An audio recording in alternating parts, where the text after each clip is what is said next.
Now I give the floor to His Excellency Luca Beccari, Minister of Foreign Affairs, Political Affairs, International Economic Cooperation, and Digital Transition of San Marino.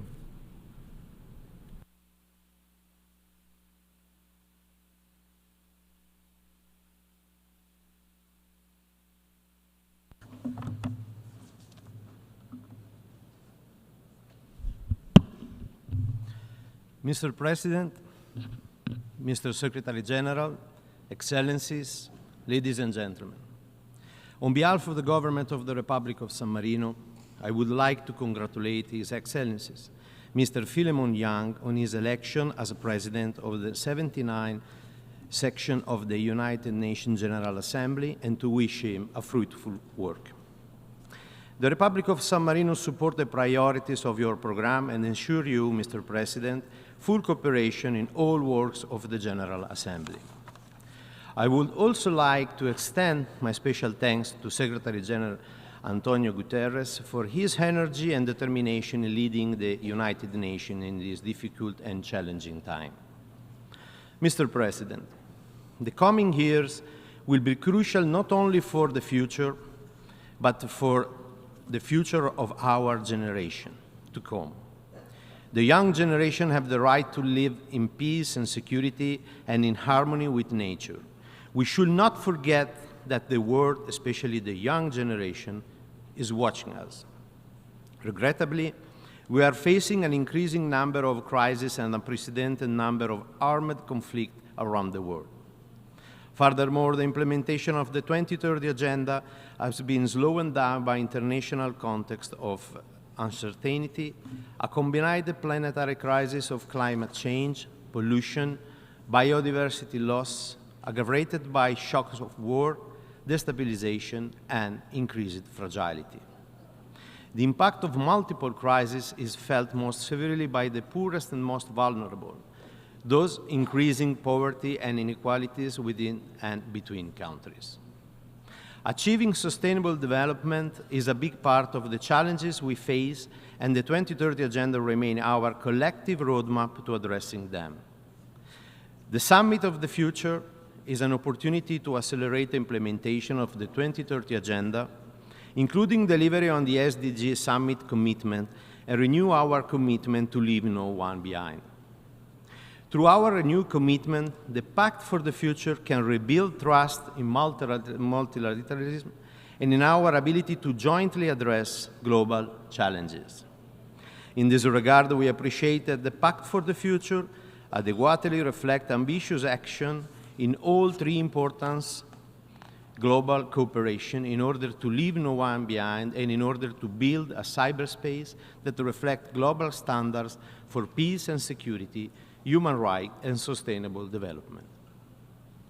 Mr. President, San Marino sees an urgent need to strengthen our collective support for a rule-based international system rooted in the United Nations. We unequivocally support this institution's foundational basics, which include the proposal principle of the UN Charter, as well as the Universal Declaration of Human Rights and existing obligation under international human rights law. In this time of widespread violation, it is crucial to recommit to the UN Charter and its values in order to maintain international peace and security, taking effective collective measures for the prevention of conflict and for the suppression of acts of aggression. We support the recommendation of the Secretary General new Agenda for Peace and welcome the new intensified effort on conflict prevention. The recognition of the interdependence of peace and security, sustainable development, and human rights is fundamental if we want to achieve credible results. We support the request for the Secretary General to continue to develop new model of peace operation and the recognition of the role of the regional organization in enforcing of maintaining peace. Mr. President, we are facing challenging time with an unprecedented level of violence, mass atrocity, and displacement. San Marino is deeply concerned about the number and the scale of armed conflict across the globe, which cause immense suffering to millions of civilians. The unprecedented rise in global military expenditure is alarming too. We are also very concerned about the upsetting increase of dangerous nuclear rhetoric and by the specter of nuclear escalation. The Republic of San Marino firmly condemns any threat of use of nuclear weapons, considered such threat irresponsible and injustifiable. Any use of nuclear weapon would have catastrophic and unspeakable consequences for humanity. Unfortunately, today, due to increasing tension, due to deterioration of disarmament architecture, to the use of new emergency technology, including artificial intelligence, and due to the possibility of cyber attack, the risk of nuclear weapon use, either deliberately or by accident, is higher than in any time since the Cold War. We commend the Secretary General of this organization for having emphasized the need to eliminate nuclear weapons as a necessary action in the new agenda for peace. San Marino reaffirmed its commitment for a world free of nuclear weapons and attached great importance to the historic Treaty on the Prohibition of Nuclear Weapons, whose ratifications are constantly increasing. Mr. President, the war of aggression against Ukraine brought dramatic consequences for the civilian population, including civilian death, the destruction of vital infrastructure, and massive displacement. We reiterate our resolute condemnation of the Russian Federation aggression against Ukraine and reaffirm our unwavering support for Ukraine's political independence, sovereignty, and territorial integrity within its internationally recognized borders. In the true spirit of multilateral and international cooperation, San Marino took part to the Summit on Peace in Ukraine held in Switzerland last June. We support all the international effort aiming to achieve a comprehensive, just, and lasting peace for Ukraine based on the UN Charter and international law. Mr. President, the Republic of San Marino has firmly and repeatedly condemned the horrific terrorist attack of October 7. San Marino called for an immediate and unconditional release of all hostages, condemns the torture and sexual violence perpetrated against them, and recognizes Israel's right to defend itself within humanitarian and international law. At the same time, we cannot remain silent in front of the death of more than 40,000 civilians, most of them children and women. More than 90,000 Palestinians have been reported injured, while the majority of houses and hospitals have been damaged, raided, or emptied. The level of destruction and suffering in Gaza is unprecedented. The civilian suffering, the civilian death toll, and the ongoing captivity of hostages are heartbreaking and unacceptable. We urge all parties to fully respect international humanitarian law, preserving the life, dignity, and humanity of all people affected by armed conflict. Furthermore, the tragic death of UNRWA staff members and of the other humanitarian workers and of the journalists cannot be tolerated. San Marino has joined several initiatives in order to alleviate the catastrophic humanitarian situation of civilians in Gaza and has made financial contributions to UNRWA, UNICEF, and OCHA in order to support the work of this agency that have been operating in highly challenging conditions. The international community must break this terrible cycle of violence and recommit to a lasting peace, restoring hope and security to Israeli and Palestinians through a renewed peace process. San Marino remained committed to a lasting and sustainable peace based on the two-state solution, in which Israel and Palestine live side by side in peace and security and mutual recognition. San Marino reiterates its call for an immediate ceasefire, for a return to dialogue to address the legitimate concern of the State of Israel and the legitimate aspiration of the Palestinian people. A lasting and sustainable peace based on the two-state solution is the only long-term option for peace, and for this reason, we believe that the admission of Palestine to the United Nations as a full member would facilitate the achievement of this solution. San Marino welcomed the resolution adopted in May 2024 at the 10th Emergency Special Session, which upgrades Palestinians' right at the United Nations as an observer state, urging the Security Council to favorably consider its full membership. Mr. President, the spiral of death and devastation has already extended to Lebanon. This represents a threatening escalation of the conflict that is further destabilizing the entire region. We therefore stress the need for restraint. Mr. President, respect for international law and accountability are key factors that play a crucial role in preventing and stopping violation and crime. We reaffirm our commitment to the UN Charter and to the principle of the responsibility to protect, which is essential in the prevention of atrocity crime. We are deeply worried about the disregard and violation of the international law. The Republic of San Marino reaffirms its full commitment to the obligation under human and humanitarian law, such as the Convention on the Prevention and Punishment of Crime of Genocide, the Rome Statute, and the Geneva Convention. San Marino reaffirms its full support to the International Criminal Court, whose work is crucial in the fight against impunity for genocide and crime against humanity. The Republic of San Marino would also like to reiterate its support for initiatives such as the ACT Group Code of Conduct regarding Security Council action against genocide, war crime, or crime against humanity, and the French and Mexican Declaration on Voluntary Restraint use of the veto by the permanent member of the Security Council. Mr. President, protecting civilians from devastating impact of war must be our priority. Armed conflict around the globe have dramatically impacted the life of millions of civilians. The protection of civilians' infrastructure is essential to guarantee food security in time of conflict. Food production and distribution, water delivery, sanitation, energy provision, and healthcare can all be disrupted when infrastructure and tools essential to the survival of civilians are damaged or destroyed.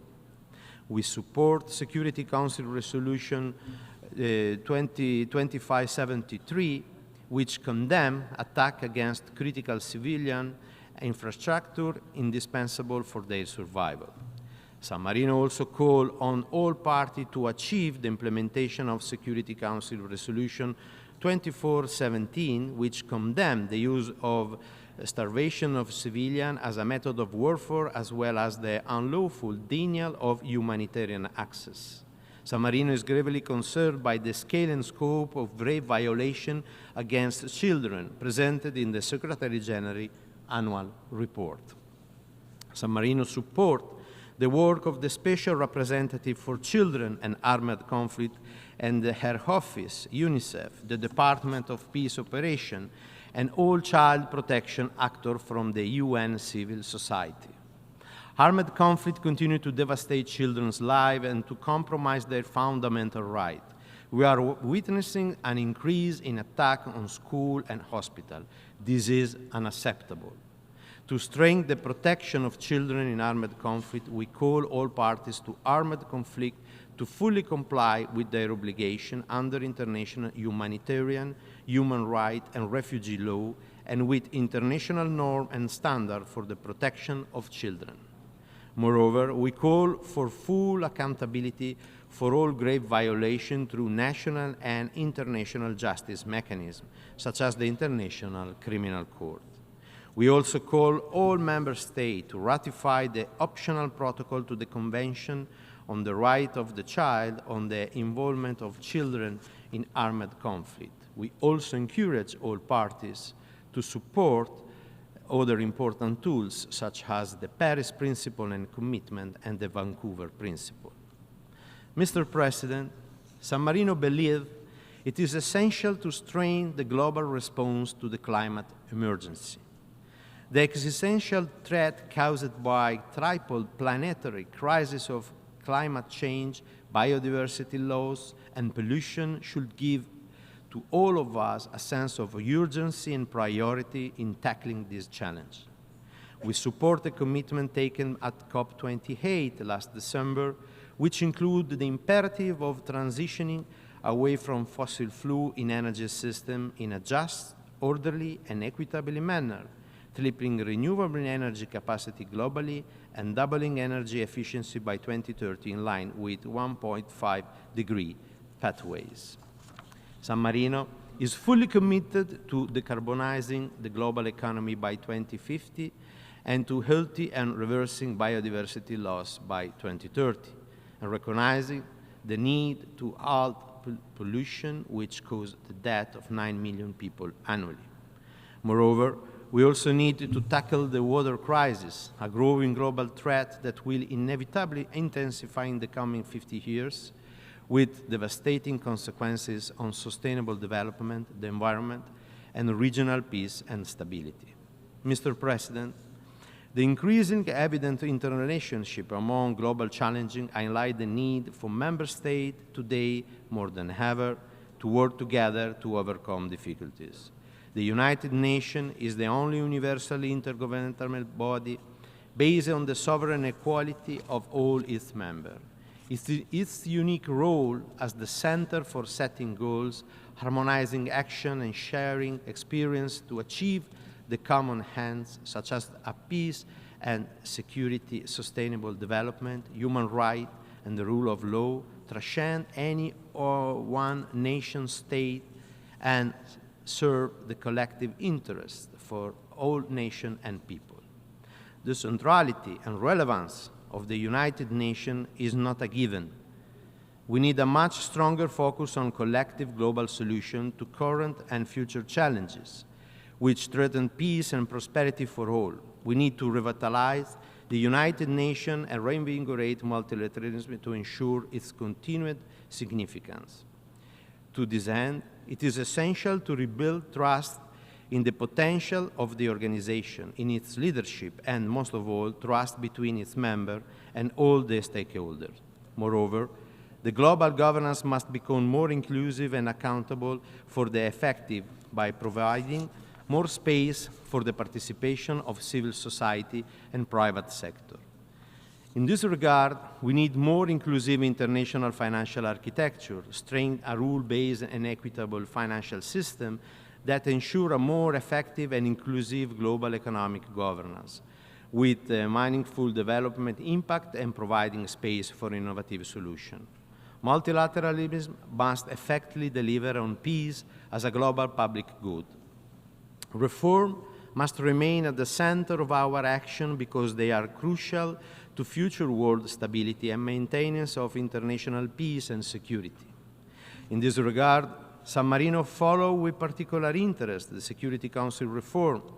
As we have started on previous occasion, our country believes that the intergovernmental negotiation favor the search for an agreement based on a broad and strong political consensus, able to reflect the interest of all negotiating groups.